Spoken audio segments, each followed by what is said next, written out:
సరి అయిన ఎంపికయే దేవుని జీవం మనం కలిగి ఉండి జయ జీవితాన్ని పొందడానికి కారణమవుతుంది. సరి అయిన ఎంపిక. నువ్వు ఎవరికి తలుపు తీయాలనుకుంటున్నావు నిర్ణయం నీదే. నువ్వు సైతానుకు తలుపు తీస్తే దేవుడేమి బాధపడతాడు, కాకపోతే నువ్వు నష్టపోతావు.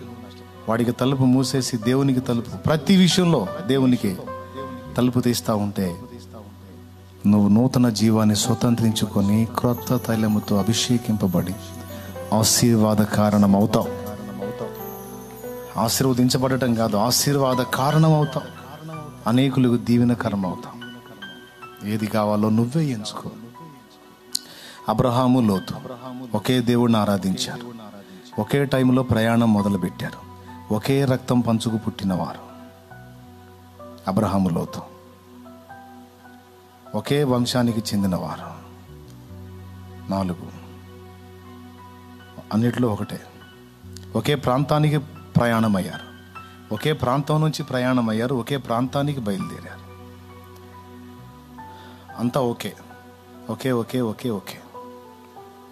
కానీ కనానుకి వెళ్ళిన తర్వాత లోతు, అబ్రహాం విడిపోయారు.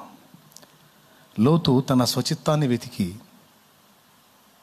తన ఆలోచనల చొప్పున అడిగేసి తనను తాను పాలించుకొనుట అనే దాన్ని ఎంపిక చేసుకున్నాడు.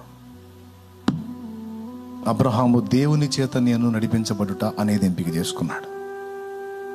సింపుల్. ఈ స్టోరీలో ఒక అద్భుత పాఠం. ముగింపు చెప్తున్నాను, ఇంకా ఆశీర్వాద ప్రార్థన చేస్తాను. అంటే విషయం మీకు తేలిగ్గా ఉండకుండాట్లు ఈ ఒక్క మాట అందిస్తున్నాను. ఇద్దరు విడిపోయారు. అబ్రహాం ఏమో దేవుని చిత్తానికి లోబరిచి తన మనసుని దేవునికి లోబడి దేవుని ఆలోచనలో అడిగేశాడు. లోతేమో కనులెత్తి చూచి తన సొంత ఆలోచనలను ఎంపిక చేసుకొని వాటిని అనుసరించి వెళ్ళాడు. చివరికి ఏం జరిగిందో మీకు తెలుసు. అబ్రహాము ఆశీర్వదించబడిన జనాంగానికి నాయకుడైతే, ఏది దేవునికి తలుపు తీసిన అబ్రహాము విషయంలో ఆశీర్వదించబడిన జనాంగానికి మూలపితరుడైతే, లోతు తన సొంత ఆలోచనలను ఎంపిక చేసుకున్నందున శాపగ్రస్తమైన సంతానానికి, అమ్మోనీయులకు, మోయాబీయులకు మూలపితరుడయ్యాడు. నంబర్ 1. నంబర్ 2, ఒక రాజుకు తగినంత ఐశ్వర్యవంతుడుగా అబ్రహాం ఆశీర్వదించబడితే, లోతు తనకున్నవన్నీ పోగొట్టుకుని కట్టుబట్టలతో కొండలకు పారిపోయే పరిస్థితికి వెళ్ళిపోయాడు. 2. మూడవది, ఆశీర్వదించబడిన భార్యను, అద్భుతమైన పాత్రను అబ్రహాము స్వతంత్రించుకున్నాడు. భార్య విషయంలో దీవించబడ్డాడు. పరిశుద్ధ స్త్రీ అని పిలువబడింది.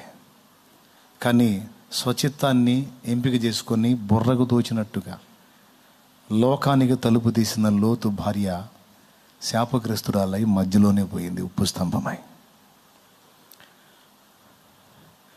దేవుని ఆలోచనలకు తావిచ్చిన అబ్రహాము సరైన ఎంపిక చేసుకున్నందున సంతానపరమైన దీవెన సూపర్గా పొందాడు. అబ్రహాము సంతతి ఆశీర్వదించబడింది. అబ్రహాము శేషము ఇంకా నిలిచే ఉంది. సూర్యుడు ఉన్నంతవరకు అది నిలిచే ఉంటుంది. కానీ లోతు శేషం 2 కుమార్తెలే. లోతుకు పురుష సంతానం లేదు. అర్థమైందా? ఒకవేళ ఉన్నా అది అక్రమ సంతానం. కుమార్తెలు శపించబడిన పరిస్థితికి వెళ్ళిపోయారు. సంతానపరమైన శాపాన్ని పొందాడు. సంతానపరమైన దీవెనను అబ్రహాం పొందాడు.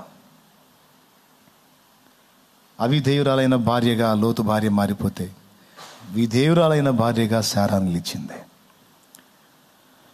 శాశ్వతంగా విశ్వాసులకు తండ్రిగా ఘనత పొందితే అబ్రహాము మాయని మచ్చ మిగుల్చుకున్నాడు లోతు. ఆ 2 జీవితాలు చూడండి. మీరు లోతులాగా ఎంపిక చేసుకుంటారో లోకాన్ని, అబ్రహాములాగా ఎంపిక చేసుకుంటారో దేవుణ్ణి, నిర్ణయం మీదే. అబ్రహాముకి 2వ లోకం ఉండదు.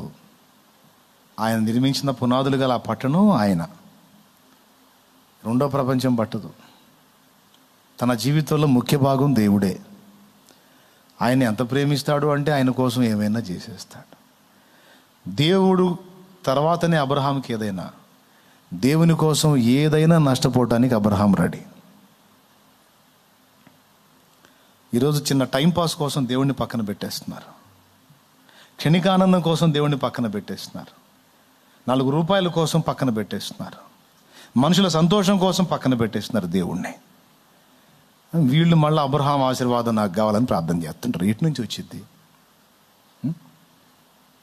ఇంత చెంచల మనస్కులు, ఇంత స్వయం ఎంపికలో ఉన్నోళ్ళు అబ్రహాంతో పోల్చుకొని అబ్రహామును దీవించినట్టు నన్ను దీవించు ప్రభువా అంట. మరి అబ్రహాం లాగా నువ్వు భేమించు. మరి అబ్రహాం తీసినట్టు తలుపుది, అబ్రహాం ఎంచుకున్నట్టు నన్ను ఎంచుకో, అప్పుడు తప్పకుండా నిన్ను కూడా దీవిస్తాను. నీ చేష్టాలన్నీ లోతు చేష్టాలు చేస్తా. అబ్రహాం ఆశీర్వాదం ఇటు పక్క నుంచి వచ్చింది నీకు. చెవులు గలవాడు ఆత్మస్వరం వినుగాక.